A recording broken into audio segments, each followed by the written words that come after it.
Y vamos a dar comienzo, y aquí en más, una consideración al libro de Primera de Corintios, ¿sí? Amén. La primera carta del apóstol Pablo a los Corintios. Muy bien. Tal vez todos los preliminares históricos, antecedentes que tienen que ver con la escritura de este libro tan importante del apóstol Pablo en el Nuevo Testamento, los podemos dejar por un momento, ¿no? Yo creo que queremos ir al mensaje en sí, y todos los antecedentes históricos y demás, cada uno los puede buscar, ¿no es cierto? Ahora, Corintios tiene una diferencia muy grande con Romanos. La carta a los Romanos también, Pablo es su autor. Romanos se caracteriza por ser una epístola doctrinal. Así lo vemos a Pablo como teólogo, es decir, de que él está haciendo una presentación de las doctrinas básicas del cristianismo. Comienza con el pecado, luego con la justificación por la fe, la derrota del hombre viejo, la vieja naturaleza en el capítulo 7, la vida en el espíritu, capítulo 8, capítulo 9 también sigue un poquito esas consideraciones, pero más está entrando ahora en la teología de la elección, la elección del pueblo de Israel, 9, 10, 11, y capítulo 12 habla de la consagración, 13 habla un poco acerca de nuestra relación con los gobiernos del mundo, 14 también sigue un poco esos principios básicos de convivencia, y termina en el capítulo 16, salteando uno, donde prácticamente él hace una enumeración de personajes importantes de la época, cuyas vidas estaban asociadas con el ministerio del apóstol Pablo, no solamente en un lugar, sino en varios lugares del Asia Menor, y también en Grecia y parte de Europa, cuando pensamos en Tesalónica, Berea y esas latitudes, ¿no? Así que Romanos tiene esa característica, ser una epístola doctrinal. Pablo, el teólogo, está interpretando la doctrina o las enseñanzas de Cristo, ¿no? Él tiene una preferencia por el Señor, está enamorado, digamos, ¿no? Aun cuando fue un enemigo acérrimo y perseguidor de los cristianos, porque ellos seguían a Cristo, tenía esa aberración contra ellos y desprecio, y hasta con deseo de matarlos, ¿no? Pero el encuentro de Pablo con Cristo en el camino a Damasco produjo una nueva experiencia en Pablo, ¿no? Donde él realmente quedó sumiso a esa realidad de que Cristo no era cualquiera persona, sino que era el Hijo de Dios, el Mesías. Y a partir de allí hay un vínculo que no se destruye en ningún momento en la vida de Pablo. Cada vez con mayor gracia él se apodera del carácter, de la enseñanza, de la vida del apóstol Pablo, de tal manera que si alguien,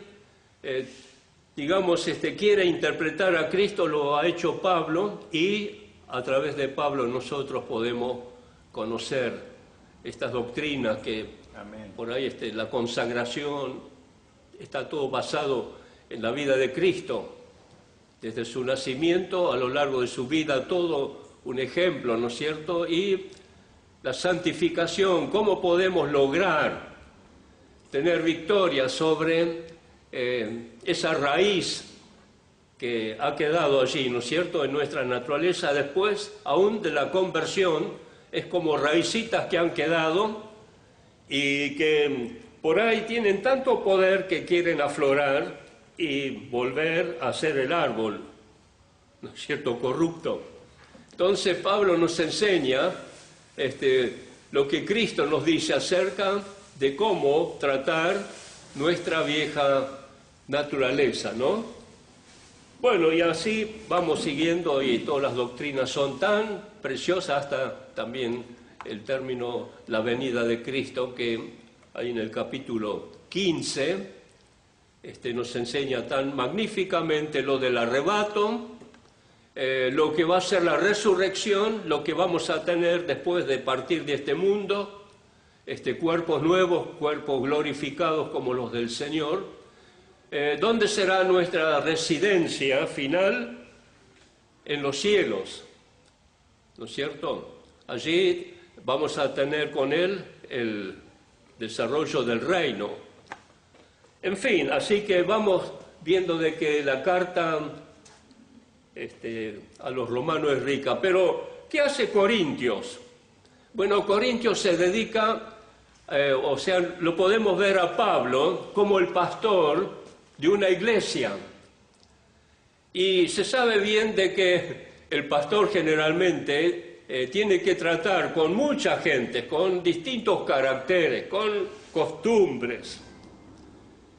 Y muchas veces cuando el hombre se convierte a Cristo, dentro de ese contexto llamado la iglesia en el mundo, ¿no es cierto?, estamos otra vez frente a la realidad de las raíces, como decíamos al principio, ¿no es cierto? La vida cristiana no comienza perfecta, es un proceso, va creciendo, desarrollándose. Y un pastor de una iglesia, o cualquier iglesia, ¿no es cierto?, tiene que, aparte de vigilar y de cuidar la grey, está llamado para hacer la maestría, o sea, enseñar, ¿no es cierto? Esa es una de las características que se pide en el Nuevo Testamento, que el obispo, el pastor, el anciano, el presbítero, como quiere llamarlo, sea apto para enseñar la palabra de Dios, ¿no es cierto? Entonces tiene que enseñar todo el consejo de Dios, es decir, no se trata de que va a predicar todos los días, todos los domingos, la salvación, sino que tiene que predicar una serie de verdades. Si usted come todos los días puchero, al final sería, qué sé yo, tomar agua, camote y una papa, cebolla. Yo creo que nosotros somos equilibrados en el cuidado del organismo, ¿no es cierto? Buscamos de tener todos los nutrientes que sean indispensables para tener una buena salud. Así que esto es parte también en lo espiritual. El pastor tiene que ser alguien que trate de ministrar a la congregación los alimentos espirituales que no son de él, sino son de la palabra, ¿no es cierto? Amén. Es como un mozo que viene con el plato y sírvase, ¿cierto? Ahora, muchas cosas en la vida cristiana son incipientes, es decir, de que hay falencias, no estamos perfectos del primer momento cuando conocemos a Cristo. Entonces, la función de Pablo aquí es la de un pastor que tiene, tal vez él no estuvo siempre en una iglesia, pero comenzó con alguna iglesia y la estuvo cuidando un tiempo hasta que surgieron los líderes, los pastores, los ancianos, presbíteros, después los diáconos y todo el equipo, ¿no es cierto? Y entonces la función de él era multifuncional, valga la redundancia. Es decir, tenía que servir los platos para cada necesidad, ¿no? Pero un plato especial es el poder fortalecer la fe de los creyentes, ¿no es cierto? Y muchas veces la fe está impedida a desarrollarse porque hay algún obstáculo, hay algún cascote que está metido ahí que no permite de que salga una nueva planta, ¿no es cierto? Entonces tiene que tratar de eliminar los negativos, costumbres que han venido desde la niñez y se han ido plasmando a lo largo del tiempo en nuestra vida. Son como callos que tienen que ser desalojados, ¿no es cierto? La corrección, ¿no? Entonces, mucho de eso está en estas cartas de Primera de Corintios para, digamos, ayudar al creyente a desarrollar su vida espiritual a la semejanza de nuestro Señor Jesucristo.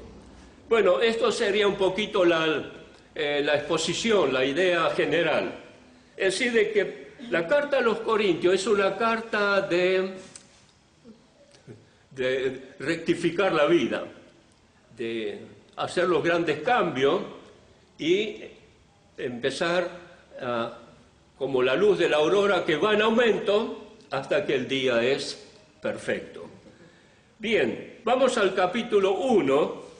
Hoy vamos a estudiar nada más que 9 versículos, donde tenemos el remitente, los destinatarios y la acción de gracias del apóstol Pablo, ¿no es cierto? Así que vamos a ir viendo la primera parte, el remitente. El remitente es Pablo, ¿no? Pablo significa pequeño. Qué cosa, ¿no?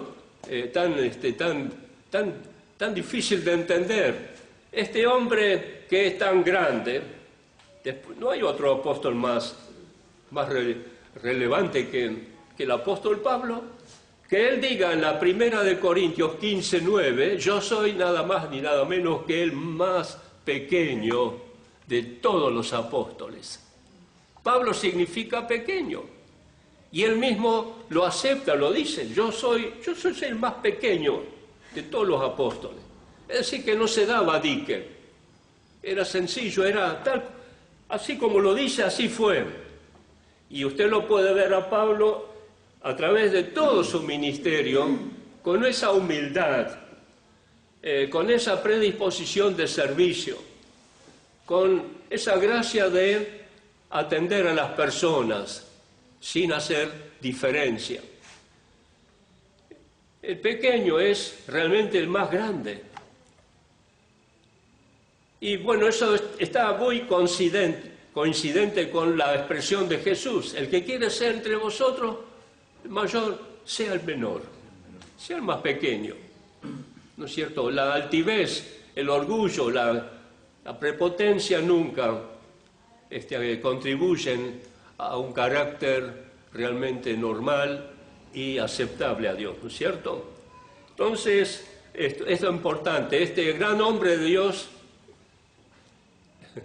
yo me imagino si él estuviera con nosotros, estaría sentado tomando mate, charlando, riéndose, contando experiencias. ¿Cuál es tu problema? Ah, bueno, vamos a charlar. Una cosa así, ¿no es cierto? Tan natural, tan normal, que realmente uno dice, qué linda persona, vale la pena estar con un tipo así, ¿no? ¿O no? Claro que sí, ¿no? Así que bueno, esto se ha dicho con respecto a Pablo, y para mi manera, o mi gusto, no uso sombrero, pero si yo lo viera a Pablo en cualquier lugar, así, ¿no es cierto? Porque realmente es una persona digna de todo respeto. Ahora, este hombre, muchacho, Sóstenes, Pablo, llamado a ser apóstoles por la voluntad de Dios, y el hermano Sóstenes, este Sóstenes, este era posiblemente el presidente de la sinagoga allí en Corintio, eso se supone, ¿no? Así es de que era un personaje importante. Se había también convertido del judaísmo al cristianismo, aunque tenía todavía algunas raíces del judaísmo, pero en el transitar con Pablo se despojó de todas esas formalidades, ¿no? Y entró en una vida realmente cristiana, libre de prejuicio y de legalismos que tanto mal han hecho en el primer siglo aquellos que aceptaron al Señor Jesucristo. Así que Sóstenes era un personaje, un apóstol también, alguien que caminaba junto con Pablo en la obra del Señor, ¿no es cierto? Ahora, qué lindo, Pablo llamado a ser apóstol. Pablo lo llamó el Señor por su voluntad. Es decir, de que Pablo no se metió al ministerio como muchos hacen hoy en día, de prepo, como se dice, ¿no? Quieren ser ministros y cuando ni siquiera tienen un llamado de Dios. Ahora esto es muy importante. Este gran enemigo que persiguió la iglesia y que tenía una bronca contra Cristo, convertido ahora, uno se dice, ¿y qué pasó? ¿Quién lo llamó a este?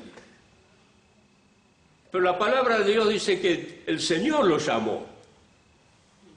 Bueno, sabemos de que en el camino a Damasco tuvo ese encuentro. Pero si miramos en otra parte de las Escrituras, dice que ya Dios lo tenía reservado desde antes de que naciera, antes que estuviera en el vientre de su madre. Y eso lo dice de todos nosotros, de toda la gente del mundo. ¿O no? Claro que sí. Pero luego dice que fue llamado. Y Dios nos tiene predestinado a todos, pero llega el momento en el que llama de una manera u otra. Muchos responden de inmediato, otros lo responderán más tarde, en las circunstancias de la vida, o aún después. Es otro tema. Pero acá lo importante es entender de que Pablo fue llamado al apostolado, a la vida ministerial, por el Señor Jesucristo, ¿no es cierto? Eso es importante. Hermanos, cuando tenés un llamado, cada uno tiene un llamado. Cada uno tiene una gracia que Dios le ha dado. Tenemos que responder a ello. Si estamos acá sentados, hermano, en esta mañana, es porque hemos sido llamados. No es casualidad. Y esto significa mucho. Esto es un privilegio de que ya hayamos respondido al llamado, que ya estemos en aquellos que fueron predestinados desde antes de la fundación del mundo. El llamamiento es muy importante, ¿no? Dios está llamando. Por eso mandó, desde los comienzos, mandó a sus mensajeros, y en el Sinaí de una forma, en el tiempo del reinado de Israel en la tierra, las dos, Judá e Israel. Luego los profetas, vino Jesús y permanentemente a través de los siglos Dios está llamando a la gente, ¿no? Ahora, qué lindo es cuando nosotros respondemos al llamado. Y esto tiene el sello de Dios porque Él nos llamó. Esto no es cosas sencillas. Esto es cosa seria. Si hemos sido llamados, es un privilegio y muchas veces no le damos la importancia a ese llamado. El cambio que ha habido en nuestra vida, las posibilidades, la esperanza, todo eso es significativo, ¿no es cierto? No es baladí. Ahora dice aquí que nos llamó por su voluntad. Ahora, ¿quién puede resistir la voluntad de Dios? Alguno va a decir, ¿quién es Dios para que me mande? Yo tengo derecho. La gente dice así, yo hago lo que se me da la gana, o lo que se me canta la gana. No se puede hablar así. Es muy ligero lo que se dice. ¿No es cierto? Dios es Dios y su voluntad se cumplirá acá, en la tierra, como se hace allá en el cielo. Porque si la voluntad de Dios fuera una dictadura o que tenés que sufrir, bueno, pero es para bien. Dios lo ha pensado tan maravillosamente para nuestro bien, de toda la gente del mundo. Amén. Así que es muy importante entonces tener en cuenta que nos llamó por su voluntad. Pablo así también lo reconoce y llegó el momento que él vino al Señor, ¿no es cierto? Bueno, ahora, acá la palabra para hacer, dice la palabra, vamos a seguir leyendo, sóstenes a la iglesia de Dios que está, pero lo importante es la cosa de la voluntad de Dios, ¿no es cierto? Eso yo no lo quiero dejar pasar de alto, ¿no es cierto? Y acá cuando dice apóstol, ahora con este tema de apóstol hay una nueva corriente, ¿no es cierto? Que hace en los años anteriores, hace muchos años atrás, yo no sé si habrán sido 2 décadas que empezó este tema de apóstoles y qué sé yo. No estoy en contra, apóstoles sí, eso figura en la palabra, ¿no? Pero esa autotitulación, a veces hay que tenerla, hay que cuidar, ¿no es cierto? Porque la palabra apóstol, apostolado, tiene que ver con ser un misionero. La palabra apóstol es un misionero. ¿Qué es un misionero? ¿Qué es un misionero, hermano? Dígame. Que cumple una misión. Que cumple una misión. Claro, alguien que tiene una misión de ir a predicar. Los misioneros. Todos hemos sido llamados para ser misioneros, predicadores, anunciadores. La Biblia lo dice desde siempre, ¿no es cierto? Ahora, cuando se habla aquí de apóstol, bueno, será que tiene un rango específicamente más notorio, ¿no es cierto? Y eso siempre ha sucedido, es decir, de que es como un líder, un hombre que va a propulsar, no solamente él va a ser un anunciador, sino que va a mover a la gente también a que sean propulsores del movimiento evangelístico en el mundo, ¿no es cierto?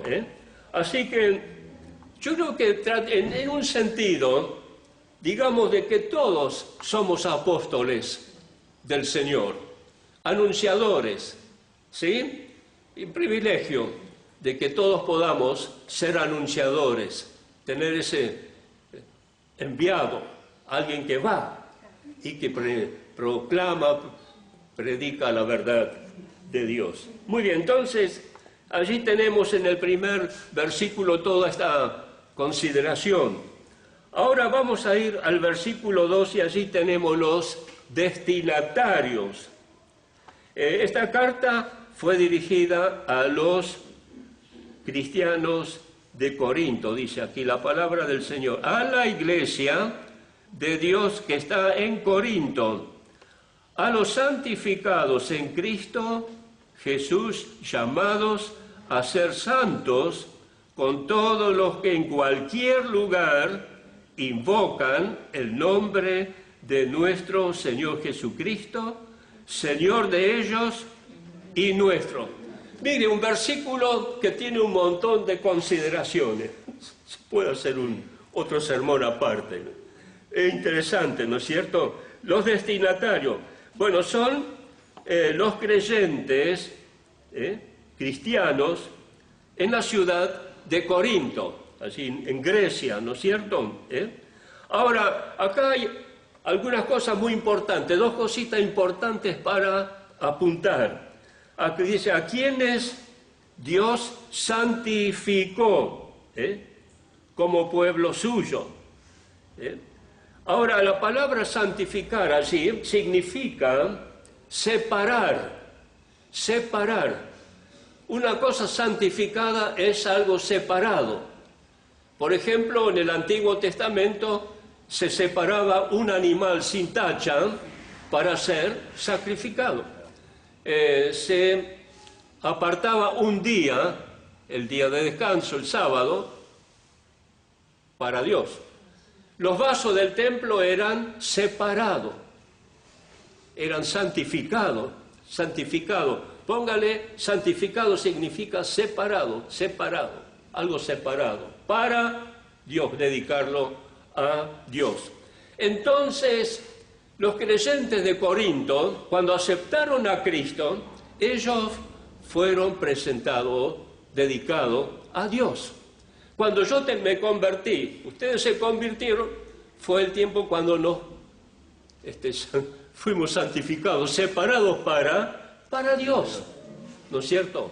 Así que fíjese que Dios hace una selección, está juntando gente.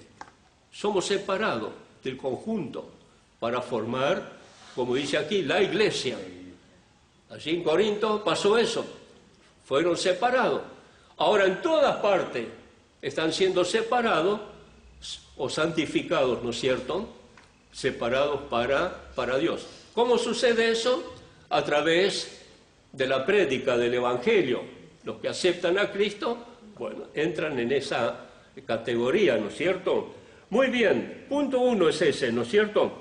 Ahora, la otra palabra es, a ver, vamos a leerlo, es muy importante, la iglesia de Dios que está en Corinto, a los santificados en Cristo Jesús, llamados a ser santos.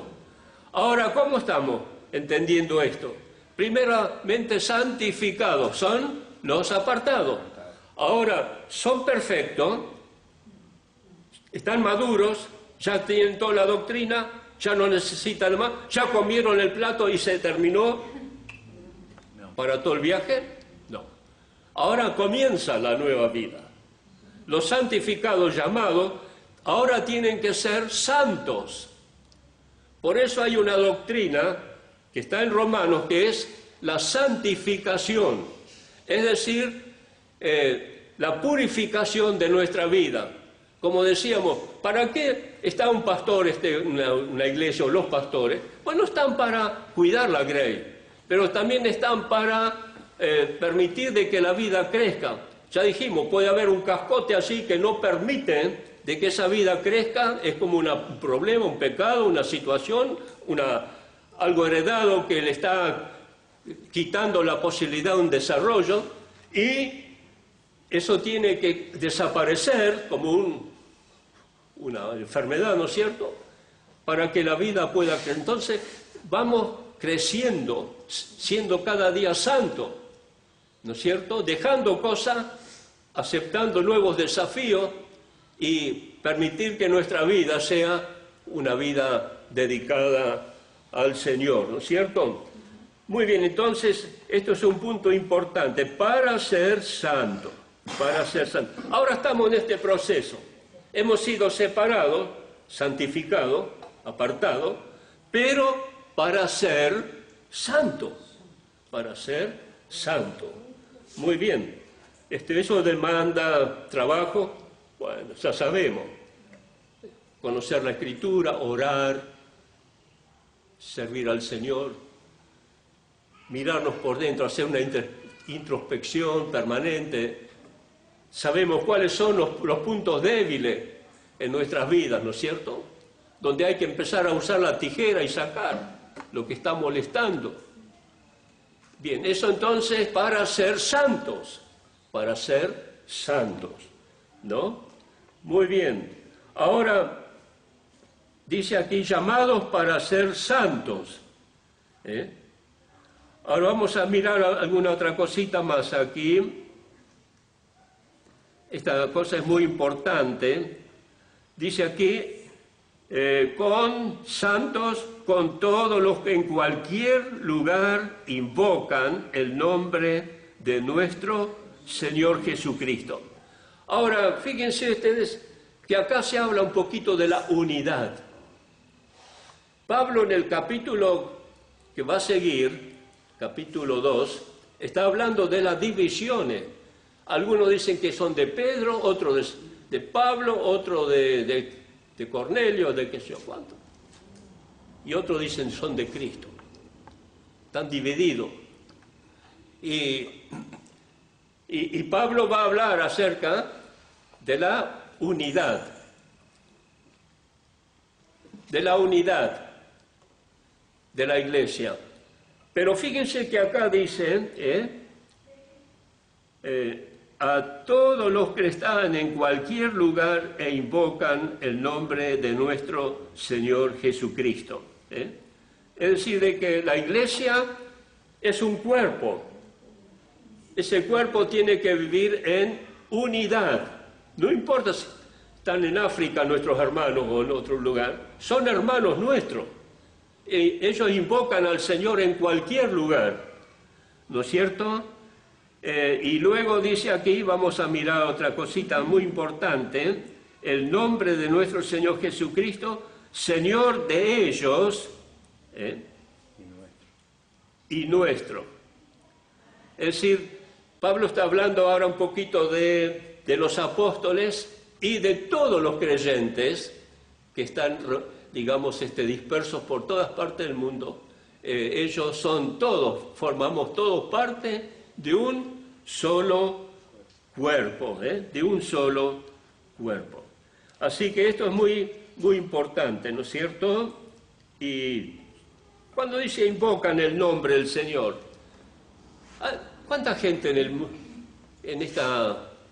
en nuestra civilización, especialmente aquí en América y parte de Europa, en Asia tal vez no, algunos tal vez invocan a ¿quién sé yo? Buda, ¿a quién más? ¿Hay otros dioses? Hay miles de dioses, ¿no es cierto? Invocan esos nombres.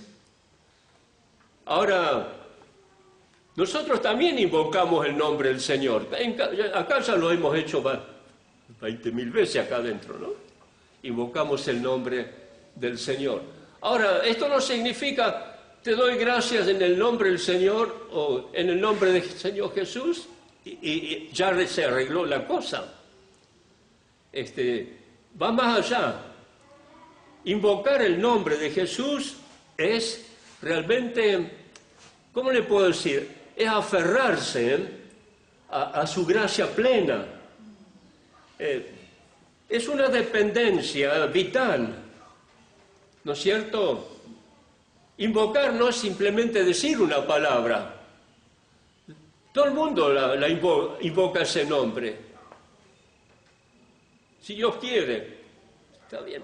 Por ahí habrá alguno que es medio piadoso, ¿no es cierto? Y reconoce de que realmente si no fuera por Dios estaría frito, ¿no?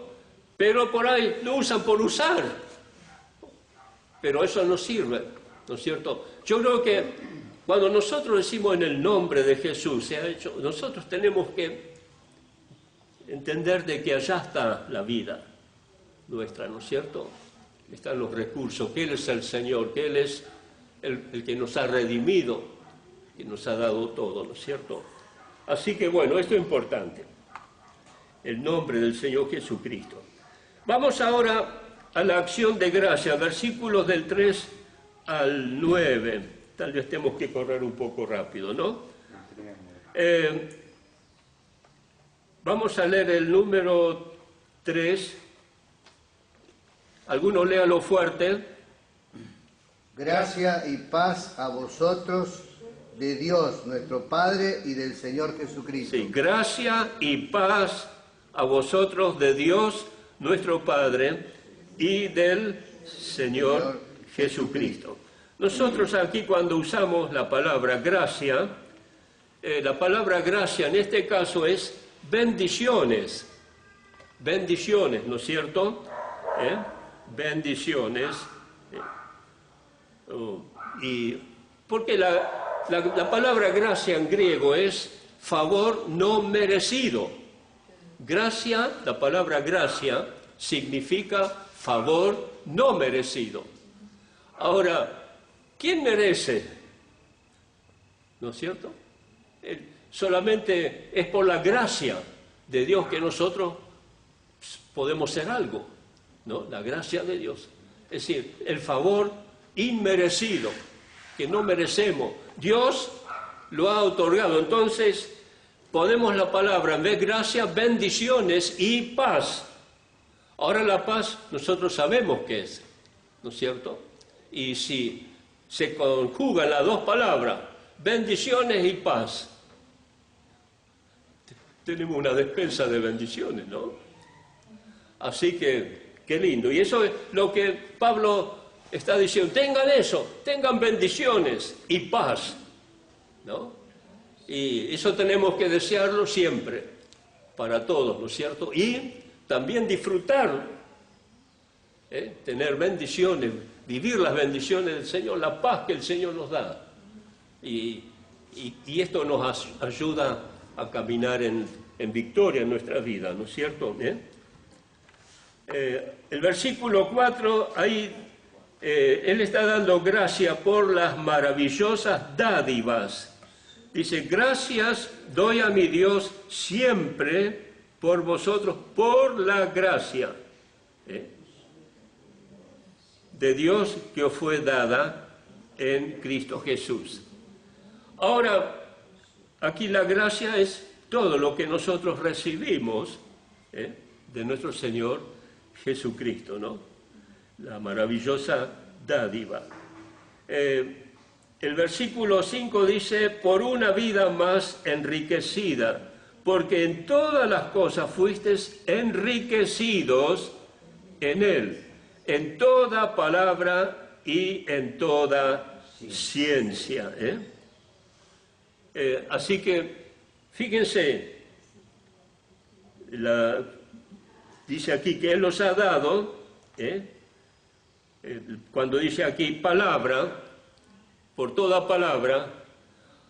Ahora, ¿qué significa esto? Es la palabra que nosotros podemos predicar. Desde el momento que nosotros conocemos al Señor, se cambia un poco nuestro lenguaje. Vamos a ir hablando, ¿no es cierto? ¿Y qué pasó con los corintios? Bueno, ellos eran profanos y hablaban mucho también con respecto a la filosofía griega, conocían bastante de los grandes hombres como Platón, Sócrates y toda esa gente. Y aparte, Grecia era una cultura muy avanzada. Así que podían usar palabras. Sabemos que los grandes oradores como Cicerón y otros fueron griegos. Y tenían conocimiento, ¿no es cierto? Palabra, verbo. Y ahora nosotros también, nuestro lenguaje es, hablamos los corrientes, pero nuestra especialidad es el testimonio, la prédica. Y a esto se refiere que ellos fueron enriquecidos en toda palabra. Es decir, que brotaba el testimonio, la palabra de Dios. Ahora dice, y en toda ciencia. ¿Qué significa? Fuimos enriquecidos en toda palabra y en toda ciencia. Ahora ciencia, en este caso, bueno, tenemos también el don de ciencia, el don del Espíritu Santo. Ahora aquí se habla de la ciencia espiritual. Es decir, la palabra Pablo muchas veces no sea un neófito, sino alguien que tiene conocimiento, alguien que crece en el conocimiento de la palabra de Dios, ¿sí? Ciencia, la ciencia espiritual, el conocimiento de la doctrina, de las verdades espirituales. En esa fuimos enriquecidos. Ahora, alguno dirá, pero yo no tengo palabra, me cuesta dar testimonio. ¿Qué ciencia tengo? No tengo ni siquiera idea de una doctrina. Y Pablo dice, fuisteis enriquecido. Ahora acá hay un punto para observación. nosotros no lo recibimos así. No es que el Espíritu Santo nos va a ayudar. Si yo me predispongo y le digo, Señor, ayúdame para que en este día pueda predicar a alguien, o pueda testificar, o pueda comunicar una verdad, el Señor me va a responder, me va a decir, sí, sí, te voy a ayudar. Pero cuando llego a un pasaje bíblico, ¿qué es esto? Yo no lo entiendo. No. Ni papa. Ahí está la ciencia. ¿Qué significa? Necesito recibir conocimiento. Ahora, eso no lo tengo enjarrado acá. Esto viene en el andar, en el camino. Ya Dios lo dio. La palabra de Dios dice, si te falta su sabiduría, pídele a Dios y te la dará. En Santiago, ¿se acuerdan?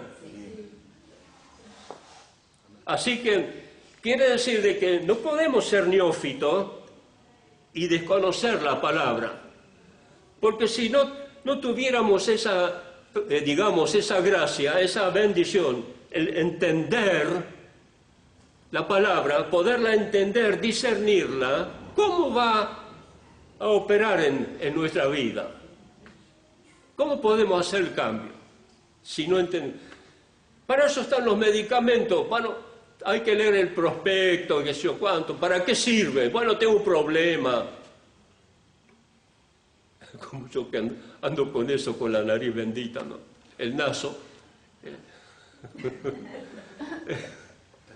Bueno, tengo que hacer un tratamiento para... entonces, bueno, ahí... eso tiene que ver con la ciencia, qué es lo que tengo que hacer. Y entonces se va a arreglar la cosa, ¿no? ¿Qué es santificación? Bueno, entonces eso es ciencia, tenemos que saber lo que es, estudiarlo y decirle, ahora yo también quiero santificación.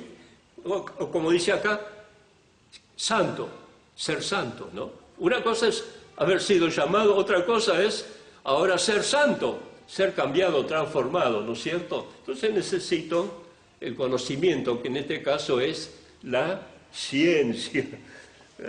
Está bien, ¿no es cierto? Bueno. Bueno, ¿qué más podemos decir acá? El versículo número 5 lo hemos leído, Sí. Porque en todas las cosas fuisteis enriquecidos en Él, en Cristo, ¿no es cierto? En toda palabra y en toda ciencia.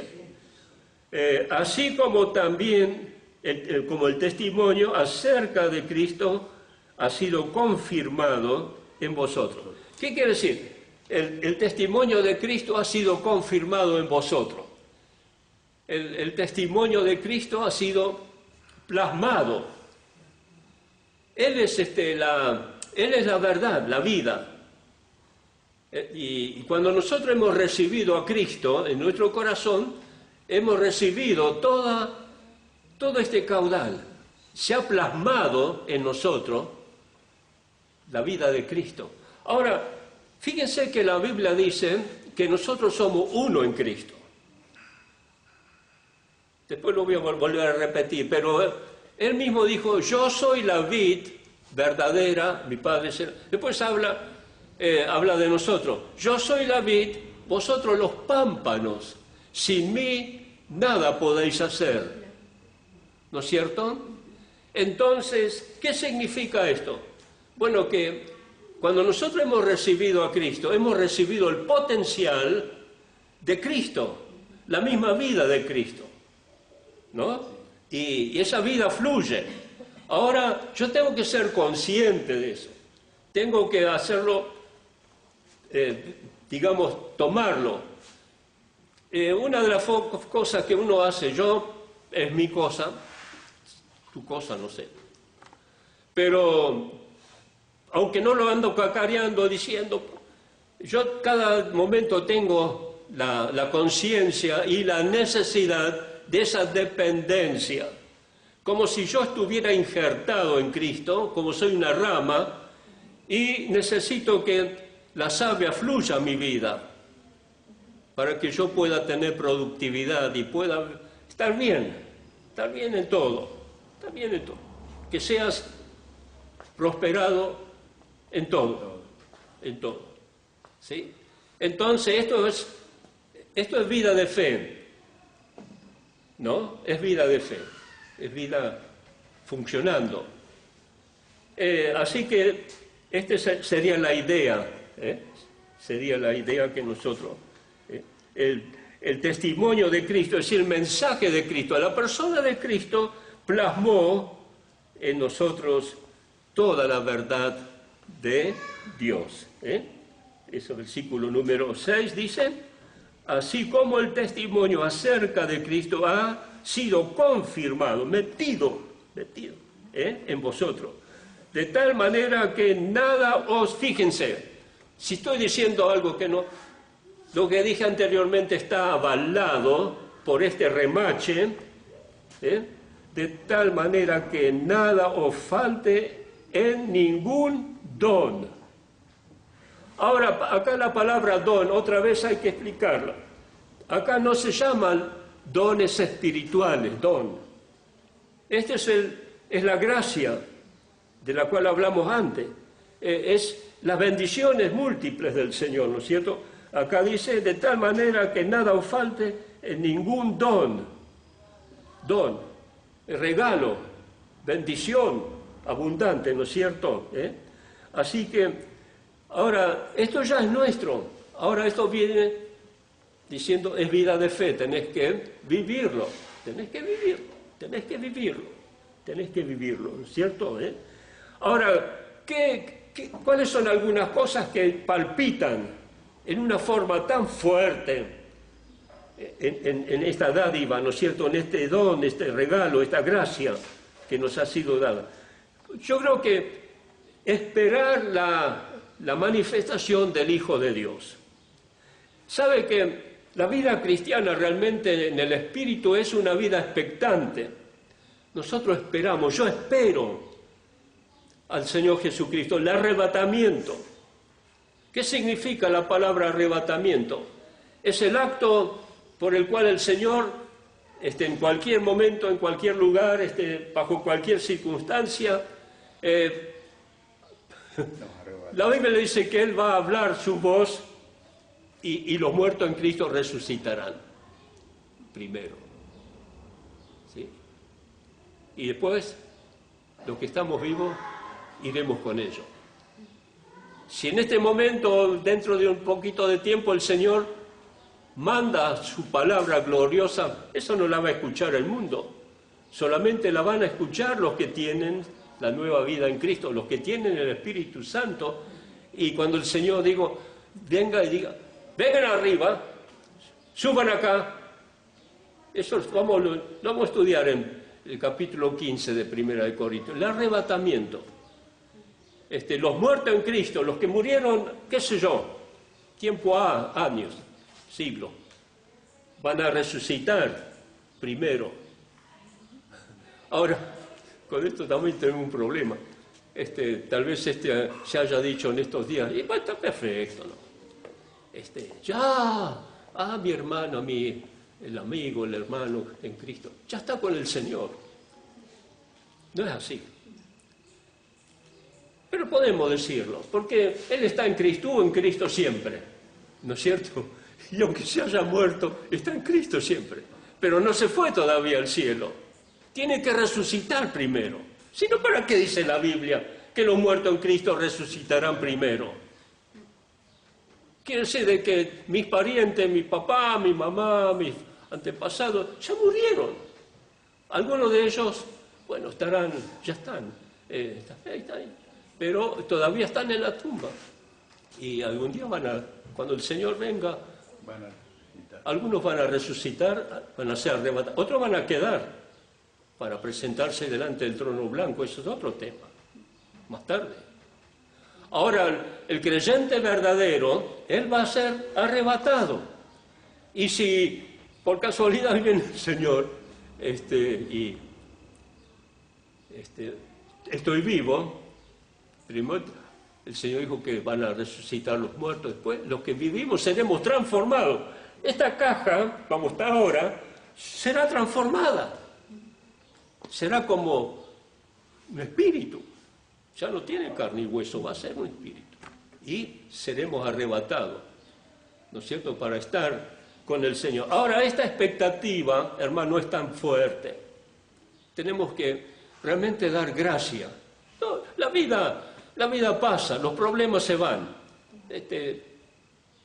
Ante esa realidad tan gloriosa, tenemos que estar tan seguros y vivir la vida con toda y absoluta seguridad, ¿no es cierto? Ahora esto, el arrebatamiento, ¿no? Vamos a leer otra vez el versículo número 7. De tal manera que nada os falta en ningún don, esperando la manifestación de nuestro Señor Jesucristo. La manifestación, o sea, la aparición, el acto en el cual nos llama, ¿no? Para arrebatarnos, ¿sí? ¿Qué más dice? Y dice, el cual también os confirmará hasta el fin. Ahora, ¿qué quiere decir? Que mientras que nosotros esperamos la venida de Cristo, Él nos estará confirmando hasta ese fin, o sea, hasta ese momento. ¿Qué significa confirmar? Significa afirmar, respaldar, poner estaca en nuestra vida, firme, ¿no es cierto? Es decir, de que no claudiquemos, que no dejemos, aunque vengan los problemas mil, tenemos que estar afirmados, pero no es porque nosotros tenemos la fuerza, Él nos afirmará, Él nos pondrá fuerza para que podamos permanecer, ¿no?, en su venida. Y acá después pone en el versículo, vamos a ver, 8, el 9 dice, fiel es Dios por el cual fuiste llamados a la comunión con su Hijo Jesucristo, nuestro Señor, ¿no es cierto? Ahora, esta esperanza tiene un sello de garantía. ¿Cuál es el sello de garantía? A ver, Dios es fiel. Dios es fiel, ¿no es cierto? Fiel es Dios por el cual fuiste llamados a la comunión. De esto hablamos al principio, ¿no es cierto? Fuimos llamados a la comunión con su Hijo. Nosotros y todos los creyentes en todas partes del mundo fuimos llamados a una común unión. Formamos un pueblo indivisible, ¿no es cierto? Entonces, la palabra acá dice que fiel es Dios, por el cual fuisteis llamados a la comunión con su Hijo Jesucristo, nuestro Señor. ¿Cómo Pablo pone una cosa detrás de otra con tanta fuerza? Como que le da más remache todavía. Y pone acá, ¿no es cierto?, Dios, por el cual fuisteis llamados. Si fuimos llamados, podemos estar dudando de que no vamos a estar llamados a la comunión con su Hijo. Yo estoy bien en los brazos del Hijo, estoy agarrado, Él me está agarrando, Él me está guardando hasta el fin, ¿no es cierto? La comunión con Él, común unión, ¿no es cierto?, con su Hijo, Jesucristo, su Hijo, el unigénito, el único Hijo de Dios, ¿no es cierto?, Jesucristo. Acá una palabra compuesta, también tiene un significado especial, ¿no es cierto? Nuestro Señor, nuestro dueño. Nosotros somos siervos de Él y Él es un buen amo, ¿no es cierto? Nos ama con amor eterno. Así que esto es la salutación que Pablo hace con nacimiento de gracias, y nosotros también tenemos que estar más que agradecidos por esta gracia que hemos recibido. ¿Qué les parece, hermano? Amén. Es tremendo, ¿no es cierto? Dale un aplauso al Señor. Dios les bendiga.